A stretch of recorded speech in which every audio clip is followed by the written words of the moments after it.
Hello, everybody, and welcome to Coffee Catch-Ups. It's really great to be here today. My name is Jono Frankle. For those of you that don't know me, I'm the CEO of Wealth Mentor, and this is my Coffee Catch-Ups that I run.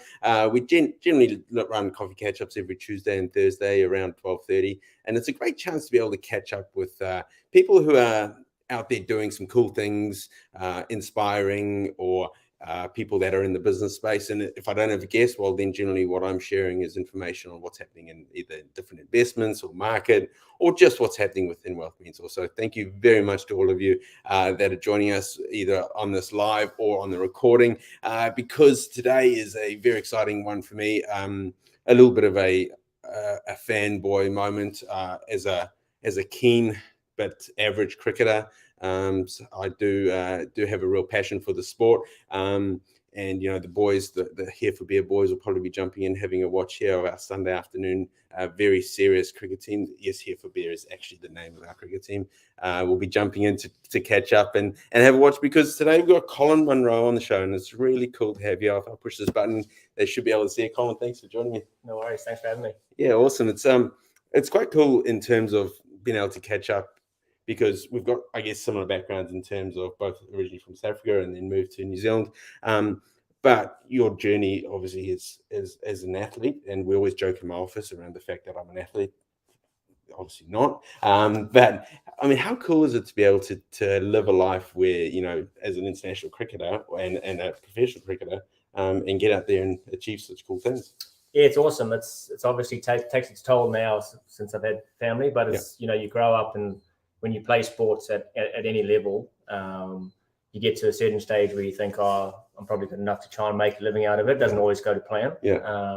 But yeah, hockey was obviously my number one sport growing up until I moved to New Zealand, where fitness was probably the number one thing. And when the goalie outran me for fitness, I thought, okay, it's time to give that up and concentrate on cricket. So yeah, obviously very fortunate to do what I do, travel the world, you know, stay in lovely places, learn different cultures, probably places where you probably wouldn't go on holiday. Well, people do enjoy going to India and stuff, but it wouldn't be on my number one list, you know, besides playing cricket. So very, very fortunate. I mean, your achievements have been exceptional, and congratulations on all those achievements. There must be some moments, though, that really stand out for you in terms of your career, where you go, wow, this is actually, you know, embedded in the fact that it's a, you know, a huge achievement. Is there some moments that really stand out for you? Yeah, I think, you know, growing up, I never scored many hundreds, and I probably only scored 2 schoolboy hundred. When you talk to other players that are top order batters around, they've scored, you know, 10, 15, 20 schoolboy hundreds, even more. So yeah, to get 3 international hundreds in T20 cricket, to be the first person to do it, that was probably, you know, pretty special to me. And then, you know, I know the ratings aren't always true. I prefer the new way of Cricket Info doing it now in terms of making impacts on the game, not just stats.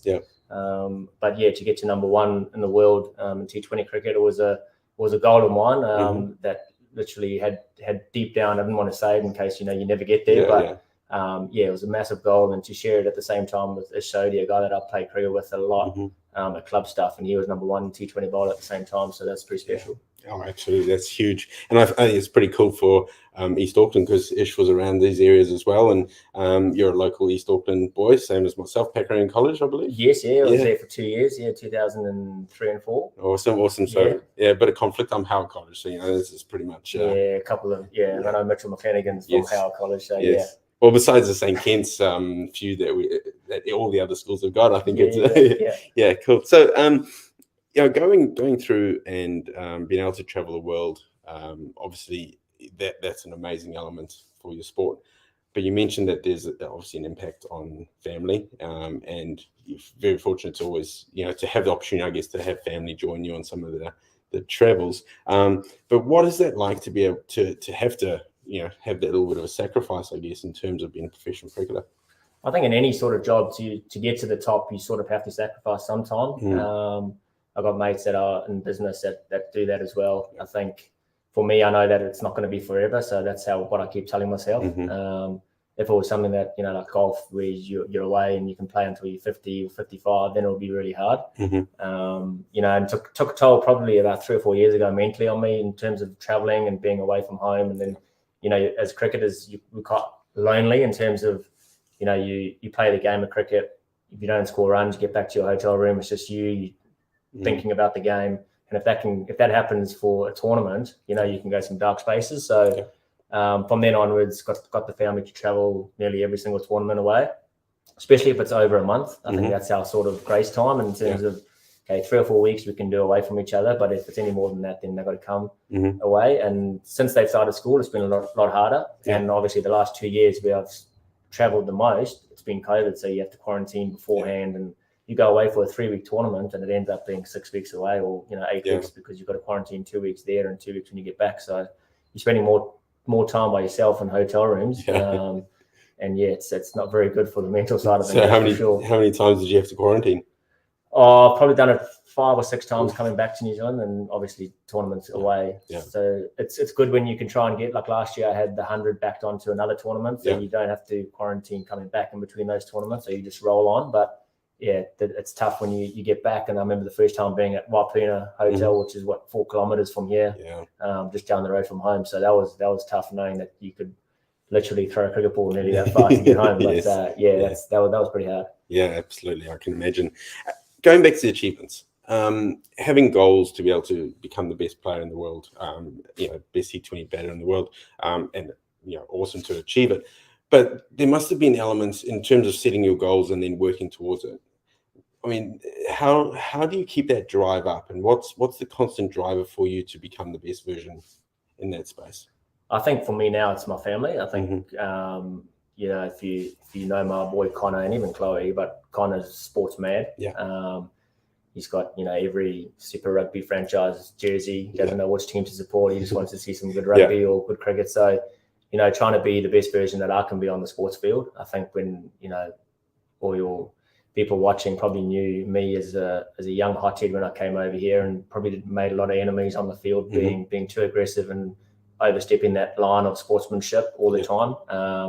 Just try to be, especially the last sort of 4 to 5 years since having kids, it's trying to be the best version I can be. And I think that's massive for me. It's taking sort of pressure away from me performing, and sort of just whatever environment I go into, try and make that environment work. So it's working with the juniors, taking stuff like my goals. Sometimes it was always, I need to average 30, strike at 130, and be one of the leading run scorers in the tournament. Whereas now it's not outcome based; it's more process driven.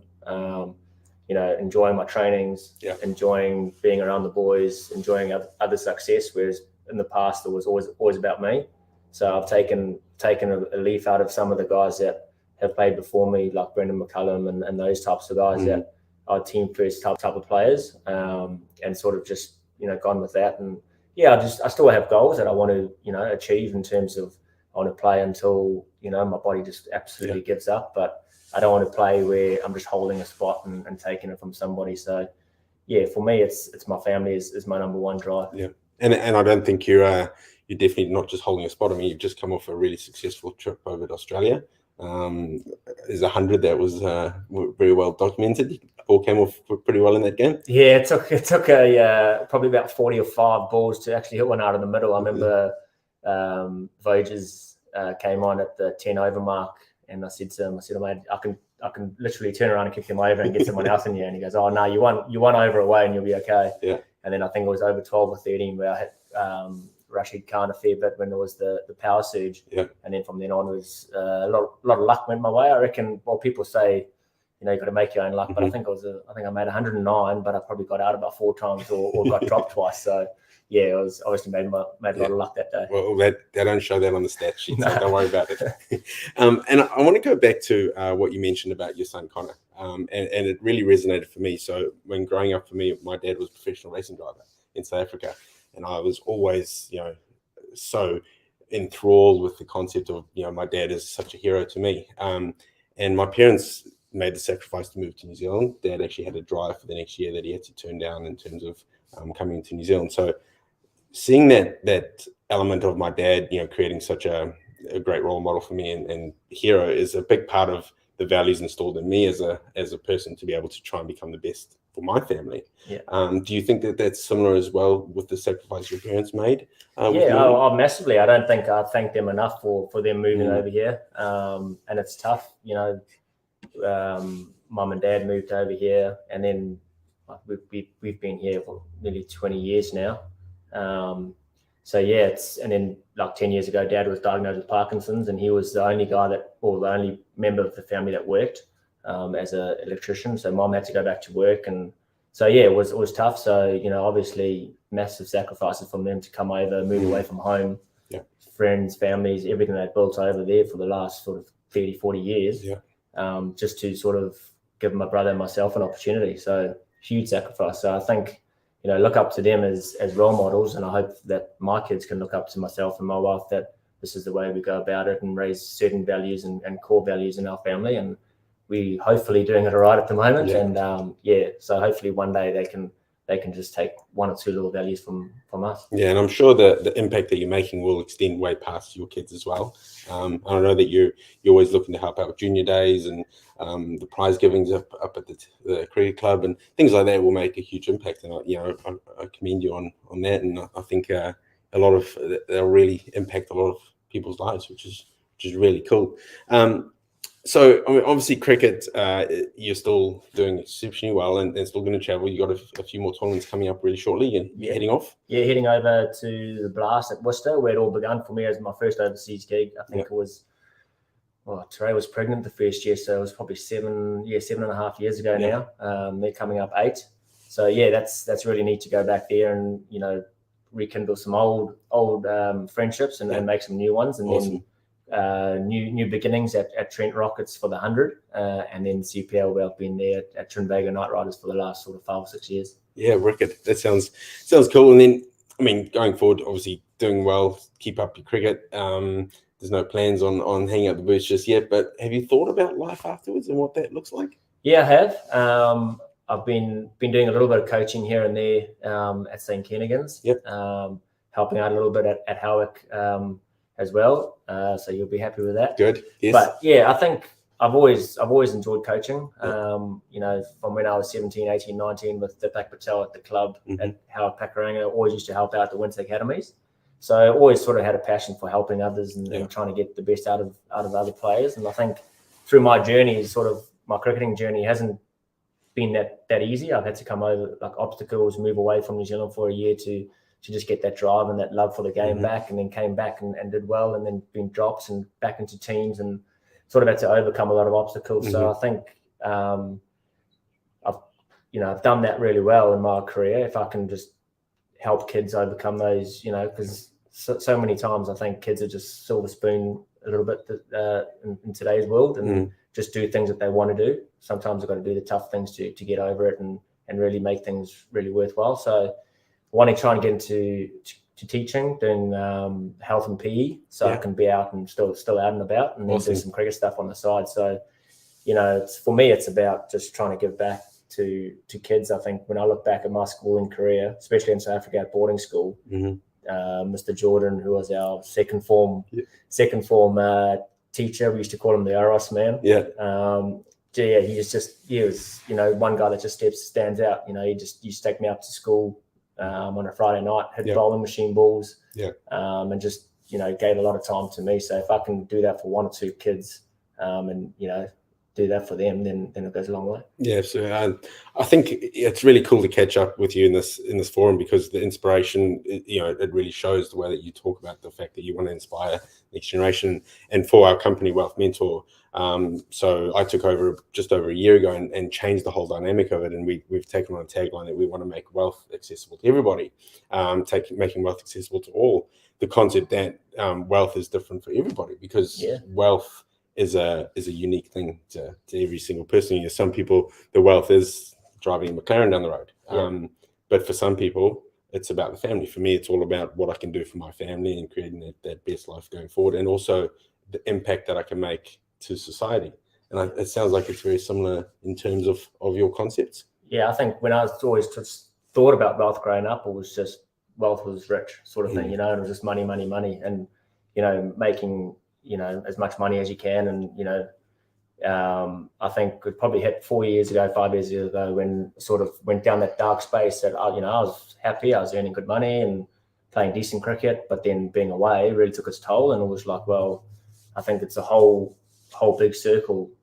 For me, wealth is, like you said, setting up your family. I think if it was just for me, I would have hung the boots up probably a year ago and then just gone into teaching, and that's it. But I think if I'm taking a little bit of, obviously still love what I'm doing, but that's going to try and set my family up for as long as we can. So, I think the massive thing is to try and look after them, especially living in Auckland, where the house prices I don't think I'd be living in Auckland if it wasn't for cricket. So, I just think, trying to set them up as much as we can, trying to educate them as well. It's not just, we're fortunate enough to go and say, we can buy this, we can go and do that, but it's, what do we really need? It's not what we want. So we say no more times than yes. Trying to teach them the values that money doesn't grow on trees. And you've got to work hard for it. Yeah, absolutely. And have the knowledge around, I guess, coming back to Wealth Mentor, and all we stand for is about the ability to have the education, to have the knowledge and the understanding that then you have the ability to create the wealth that you deserve, or the wealth that you desire from life, whatever that really looks like. Yeah, I think the way I was raised, and I'm not sure about you, but back my old man was really old school, where he's like, you make your money, you save it, and that's, you put it in the bank, and you take it out when you need it, sort of thing. So I was down that road until meeting a few people, and I was like, well, you've got to do X, Y, and Z and try and make your money work for you rather than just leaving it in the bank. And so, I'm still learning a lot about it. I don't think I'll ever be clued up, and that's why, great businesses like yours have come about, and trying to educate people about money, and, how to sort of, it shouldn't be that scary. A lot of people, when they talk about money, put their walls up, and that type of thing. So it's probably conversations where you probably should have a few more talks about it. And when my friends come around, we always try and talk about whether it's investing or what the markets are doing or something like that. And I'm just that's my mate Carl, who's an accountant, so I always try and pick his brains and see what's going on, and what businesses are doing well and things like that. So it's sometimes the conversations we have is well over my head, but I just nod and grin and go, and actually, and you keep growing, and the next time that conversation's had, it's the understanding, and you keep growing as an individual. And a word that I use a lot, especially through all the webinars and things that and articles I write, is all about becoming the best version of yourself. And you can constantly become the best version of yourself, and you constantly have to work on becoming the best version of yourself. Absolutely, it doesn't just happen. Going back, you mentioned, was it Mr. Jordan? Yes. Yeah. Inspiration. Was there any other people in your life that were, very much heroes, or people that you really looked up to, that you think shaped the way that you go about your career? There's obviously, cricket-wise, there's plenty.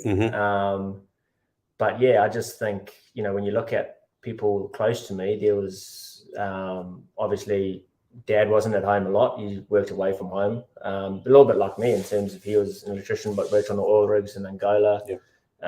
Came back, worked away, came back on the weekends. So a little bit like me, making big sacrifices. And I think if it wasn't for those sacrifices, we'd probably be still in South Africa and not moving here. So definitely, Dad's one that I do look up to a fair bit. But I think sports wise. There's been a couple, to be honest, when growing up, and got a lot to thank, especially my sports career or cricket career, is Dipak Patel and Kosha Patel, who was at Auckland and Hal Pakuranga at the time. Yeah. Just trying to, tell me I need to work hard to get to where I'm at. I was naturally talented, but that wasn't only going to get me so far.